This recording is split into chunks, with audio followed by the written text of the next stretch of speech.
పూజలు వ్రతాలు ఏమీ వద్దు. నిద్ర లేచిన వెంటనే వారాహి అమ్మకి ఈ ఒక్క మాట చెప్పుకుంటే చాలు, జరగనే జరగవు అన్న పనులు కూడా జరిగిపోతాయి. మంత్రాలు రావని, నోరు తిరగడం లేదని బాధపడేవారికి ఈ మాట చాలా సులభంగా ఉంటుంది. కేవలం నిద్ర లేచిన వెంటనే 2 చేతులు మీరు చూసుకుని అందులో మీకు అమ్మవారు ఉన్నారు అనేటువంటి భావన చేసుకుంటూ మనస్ఫూర్తిగా వారాహి అమ్మను నమ్మి ఈ మాట పైకి జపిస్తూ ఉండాలి. మరి ఆ మాట ఏంటి అంటే, నర్పవి నర్పవి ఇలా నర్పవి అని మీకు ఎన్నిసార్లు వస్తే అన్నిసార్లు 9 సార్లు, 11 సార్లు, 21 సార్లు ఇలా ఎన్నిసార్లు అయినా అనుకోవచ్చు.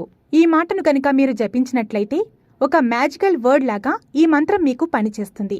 ఎలాంటి కష్టాల్లో ఉన్నా, ఎలాంటి ఆటంకాలు వస్తున్నా, ఎలాంటి ఇబ్బందుల్లో మీరున్నా అవన్నీ తొలగించేస్తుంది అమ్మవారు.